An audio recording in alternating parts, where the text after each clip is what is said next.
Alright, welcome in. I'm the Kodiak, and welcome back to my channel. Today I'm here to talk about Ashton Jeanty. I'm going to be talking about a couple things. I'm going to be talking about what people are saying about him in mock drafts, why I think he actually will end up falling to the mid-first, and, a couple things about why he'd be a good fit, why we need to run the ball, and more importantly, the reason you clicked on this video, are we Super Bowl contenders with Ashton Jeanty if we end up drafting him?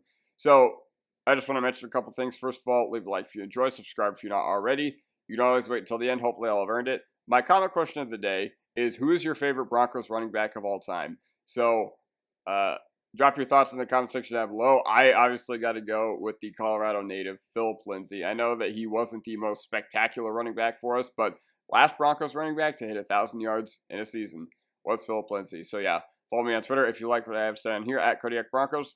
Let's dive right into it. So, when you look at the mock draft database, there's a very clear-cut trend with Ashton Jeanty, and it's three teams: the Broncos, the Bears, and the Dallas Cowboys. Now, all three of these teams make sense philosophically and just the way their team needs are set up for this draft.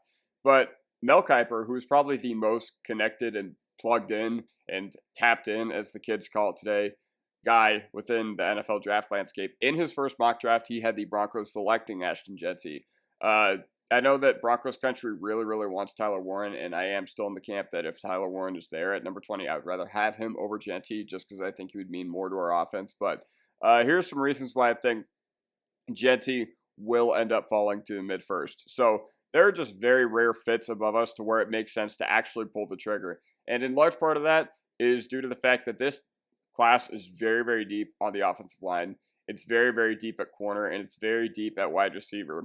And those are all some pretty high-value positions, and there's going to be a lot of talent that will be depleted early and often in round one, particularly at those positions when you're looking at the teams that are bad that are trying to, get their way back on top once again. Now, the level of competition for Ashton Jeanty was an argument that was consistently used against Jeanty in the Heisman case. So, of all the running backs that have had, really nice draft capital, I'm thinking back to 2015. So Gurley, who else? Gordon, Zeke, Fournette, Christian McCaffrey. I mean, I guess he doesn't really count in this case. But Saquon Barkley, all those guys had played some pretty tough competition. They were all at least in Power 5 conferences. And granted, the Mountain West is not the worst conference in college football, but it is not considered to be along the likes of the Big Ten, the SEC, the ACC even. And, I saw that used a lot against Jeanty this year during his Heisman case. I just don't agree with that whatsoever. I think that guys can ball no matter what. We've seen plenty of Mountain West dudes completely show out and show why they should have been picked higher. Now, the RB in round one theorem. Is it worth passing up blue chip talent at more valuable positions? I guess this kind of goes hand in hand with the idea that offensive tackle, cornerback, and wide receiver, they're all kind of deep. Wide receiver less so than corner and offensive line. But hey, you could even throw D-line in there too. Now, this running back class is very deep with impact players. Last year, I thought it was deep with a lot of meh. I was like, you know what, Corum, he could be something. He just didn't really excite me. I think Brooks was the only running back that was taken inside the top 2 rounds, and he has ended up flailing out spectacularly in Carolina since he just tore his ACL again. But either way, there were a bunch of guys. Bucky Irving was a guy who I didn't see having this level of season. Same with Tyrone Tracy, but Estimator was another guy I was like, could be something. Marshawn Lloyd, I was like, could be something. And those guys have really struggled to get going in the NFL. Same with Garando. And, just all the running backs that were drafted as last year as opposed to this year, I was like, okay, last year, it seems like there's a lot of meh. This year, there's a lot of really freaking good players. Omarion Hampton, if Jeanty didn't exist, would be talked about a lot higher, in my opinion. Same with guys like Caleb Johnson, Trevion Henderson. And when there's a run on running backs in round 2, say that 5 times fast, you can tell that this class is deep with a lot of talent. Happened in 2020, and I can imagine a similar thing happening this year. So this running back class is deep, and I could see the bad teams being like, well, this X player at more valuable position means more to us than Jeanty does, so we're just going to wait until round 2 to get our running back. So here are the 3 teams that Jeanty will really need to make it past. So the other 2. the Bears and the Cowboys. But one team I will throw in here is the Raiders. But the new GM from Tampa, they hired the AGM from Tampa. I can't remember his name, but Tampa's philosophy was always defense and offensive line in round one. The last time they took offense in round one that wasn't on the offensive line, I think, was O.J. Howard. Yeah, and then before that was Jameis Winston. That would make sense.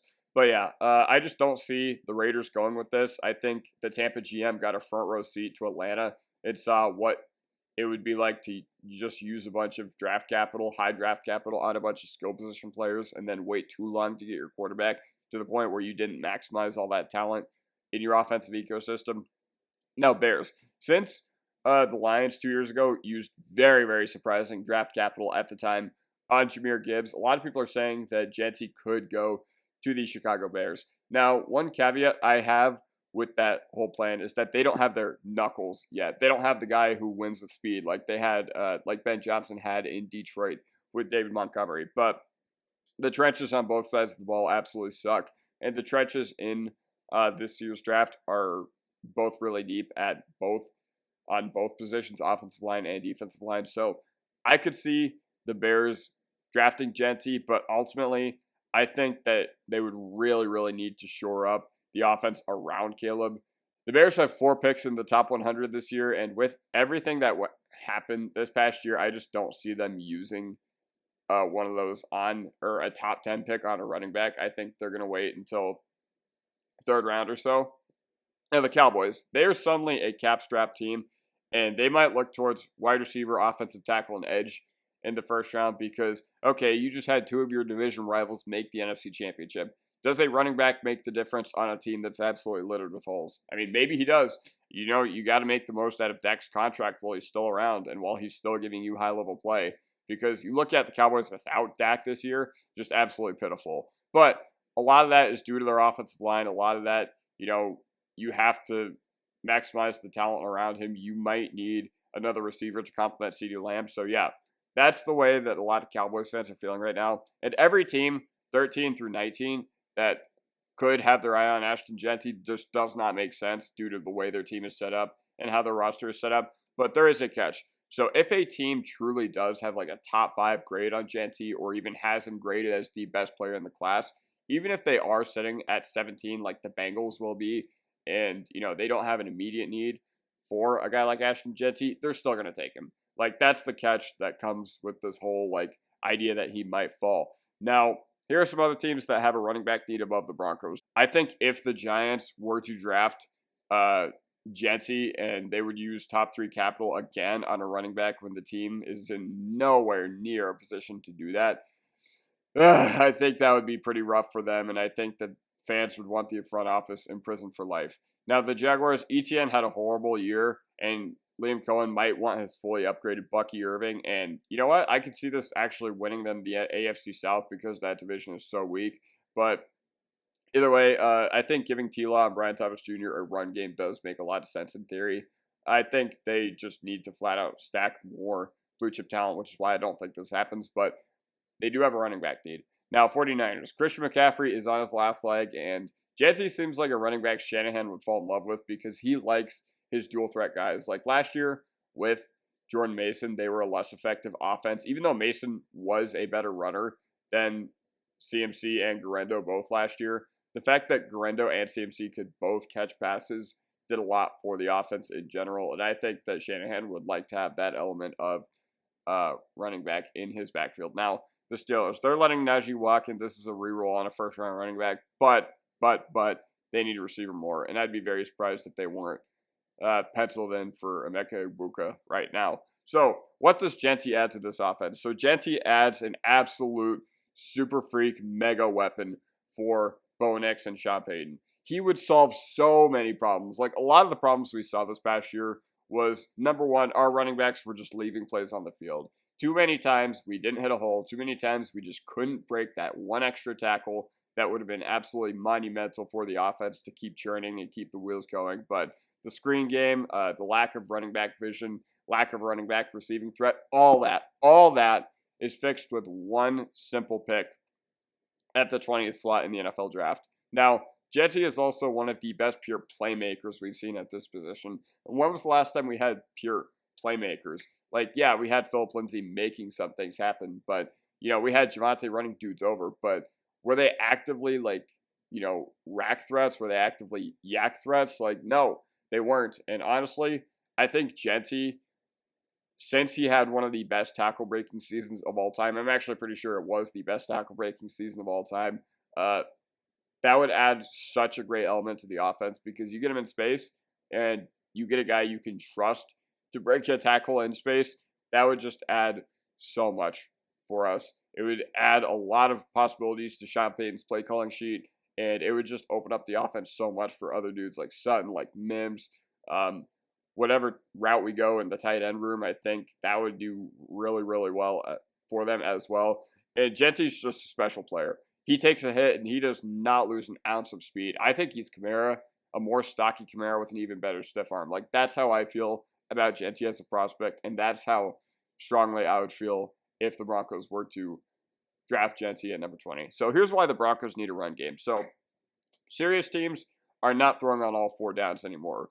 3 years ago, this wasn't the case. 3 years ago, we were still having guys pass for 5,000 yards. But guess what? The game of football naturally is designed to punish you if you're passing a lot. First of all these teams are drafting DBs that are like 6 foot, 220. They run like 4.3 40s, and they can just lock down all these wide receivers. And, pass rushes are also just getting better. So, with all these edge rushers being 6'6", 270 pounds, and all having abs, like, offensive lines are really, really struggling to keep up. And the way you counter that is by having a competent run game that you can lean on so that offenses can't or defenses can't cheat towards, one area of your offense as opposed to another. Now, serious teams, they're just not throwing it on all 4 downs anymore. Like, in the year of 2024, it's just not what happens in modern football. The best teams that we've seen at every level of football are the ones that can run the football and play good defense. Now, the Cincinnati Bengals are a team that I allude to because they almost threw for 5,000 yards this year with Joe Burrow.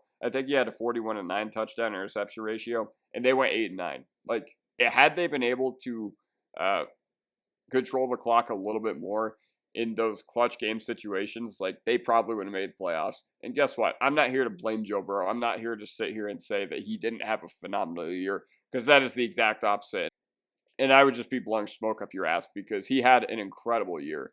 But the way the NFL is set up, it is set up so that teams that are successful running the football and being opportunistic on their third downs, on their passing downs, and extending their drives is the way that these teams are going to go far in the playoffs. Now, Knicks had absolutely nothing to lean on at the end of the year, and it caught up to us because in the past month of the year, we went 3 and out at 40% of our drives, and that was the second worst in the NFL. Only the Giants were even worse than we were. Now, part of that was due to the fact that Bo Nix was injured, and we didn't know anything about it, but guess what? We didn't have a tight end to keep defenses honest, whether we were running or passing. We also didn't have a run game. We didn't have, Jaleel McLaughlin, Audric Estime, or Javonte Williams creating virtually anything. And I think that we will get a healthier running ecosystem as we develop an intermediate passing game with the moves we make personnel-wise this upcoming year. Whether we add a wide receiver, I imagine we're going to add a couple tight ends. Like, all that is going to make the run game better. But we're forgetting, this was a very, very good offensive line. I'm not sure that it was one of the best in the league in run block win rate as it was on ESPN. Like, we had the number 1 offensive line in run block win rate. Not sure I totally agree with that, but best pass blocking line in the league, so the offensive line is not the issue here. Like, they did more than enough this past year. Now, Sean Payton with a run game plus an offensive line can play absolute bully ball.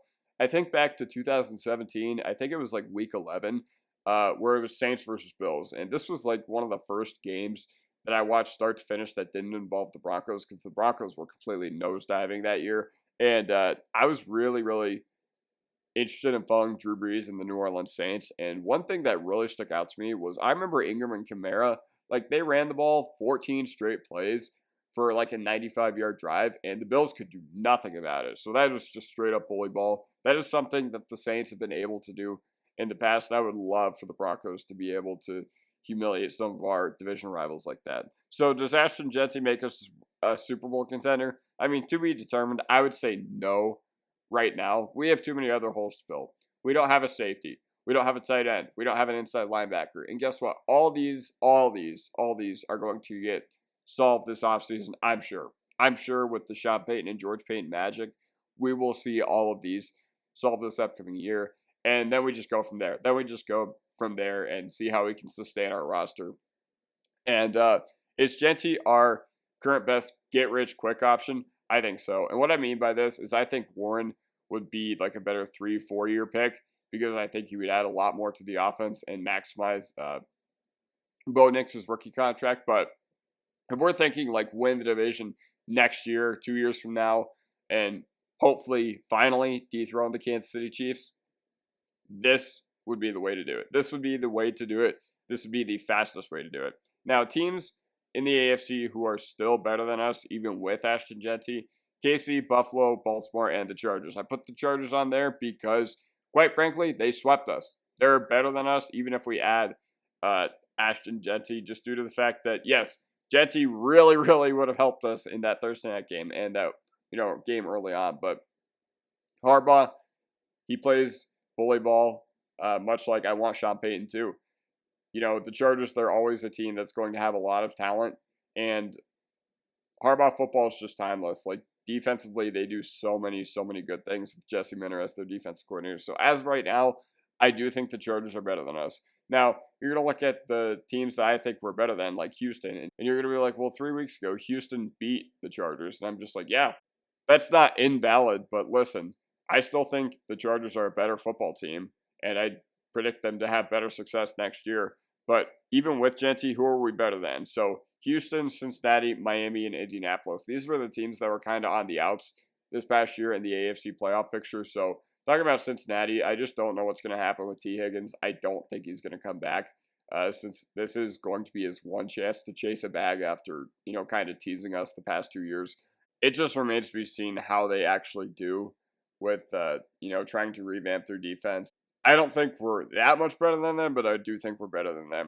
Houston has no offensive line. I think we're definitely better than them. Miami, once again, it seems like the league has kind of figured out McDaniel's offense, and also they're losing Tyreek next year. And they played a wildly different brand of football this year with Tua than they have in the past, where they were dinking and dunking down the field. So we'll see what happens this offseason. And Indianapolis, I just don't think they're very good. I thought we were very fortunate that we beat them based on what happened this past year. But yeah. So also with talking about Super Bowl contenders, I don't think we're better than Philly, Detroit, or Minnesota for the NFC. If I had to put a number or a team attached to it, I think we'd be on the Green Bay level. Yeah, that does it for me. Let me know what you guys think in the comment section down below. And I really enjoyed talking to you guys. So I will end this video with a huge Mahi salute and peace out.